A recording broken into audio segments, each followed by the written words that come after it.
My name is Alan and I'm 53 years old.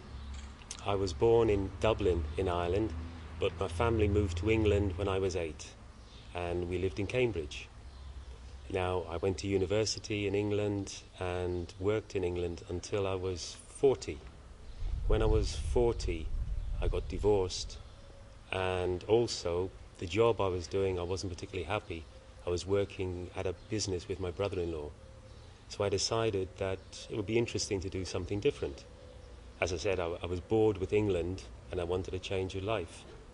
So I'd heard that if you'd studied a TEFL course, which is teaching English as a foreign language, you have opportunities to teach in other countries. And I thought that would be a good idea.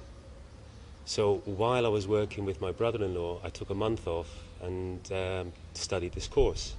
So I passed the course and continued working in England. And then a couple of months later, I was still looking for work in Europe, and I had a series of interviews in London. These are in the international jobs vacancies. There was advertising for jobs in Madrid. So I applied for the jobs and I had an interview in London. From that, I had to wait for a couple of months, and then suddenly, I think it was in September, I got a telephone call saying if I could get to Madrid by the next week, there was a job, and I decided to take it. When I came to Spain about 12 years ago, that would be in the September, so I started work immediately at this school in Aranjuez. Now, I didn't speak any Spanish at all, not a word, so I had to rely very much on the boss at the school, who was a Spanish woman but also spoke English, and other English teachers that were there. Now, for example, that meant that with the paperwork, from Aranjuez I had to go into Madrid many, many times to try and get my identity card. The school gave me no help at all, and you just had to go into Madrid and wait in a big queue, and I think it took me 4 months to get my identity card. That also meant that I couldn't start paying Social Security until I had the identity card, although the school was stopping Social Security, and the idea was that they were going to pay back the Social Security into the system. But as it turned out, they never did. So all they really did was rob me of 4 months Social Security. But I was there for 9 months. As I said, that was one of the problems, was the identity card. The accommodation for me on my own was no big problem, because it's very easy to share with other people, and I could find places in Aranjuez, which is a very nice town. That was no problem. I immediately started having Spanish classes, very basic Spanish classes, and I was getting them almost free through the school. So I started learning Spanish, but that was always a problem for me, because I think once you get over 40, other languages get more and more difficult.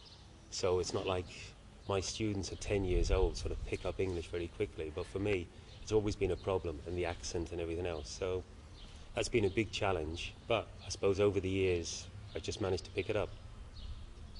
So I was there in Aranjuez in Madrid for 9 months, and the idea was I was going to stay in Spain for a year, learn Spanish, and then I was going to travel around to South America just to see some of the world, because in England I'd always conformed, I'd been to university, I got the job, carried on working, and I thought to do something different. So I was there for 9 months. I went back to England and I worked in a summer school, and then because I still wasn't too decided, so again with the man who gave me the interview in London, he said there was another job in Andorra. So I thought, well, he said it's in Andalusia, so I thought, oh, that must be near the coast. So I came to Andorra thinking it would be near the coast, to be quite honest. So I came here and I thought, well, another year and then we'll see what happens. So I came here and started teaching with Julie in El Centro de Inglés. And again, my idea was to stay 1 year and then travel around somewhere else. But this year, that second year, when I was in Andorra, I met my future wife, Maria. So I got to know this lady, Maria.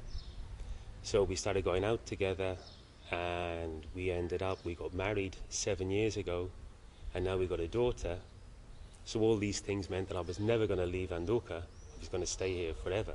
So my dream of seeing the world and speaking Spanish everywhere that's terminated.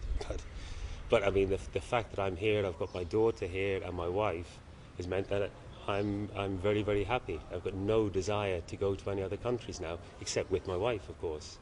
So that side of it is really settled, much, much better than I would have believed.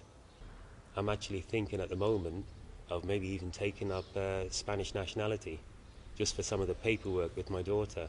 So my daughter could be, if she wanted, she could be Irish, English and Spanish and have 3 nationalities, which might help for universities and things in the future. Although with the European community, I'm not too sure it will be necessary. So I really don't know.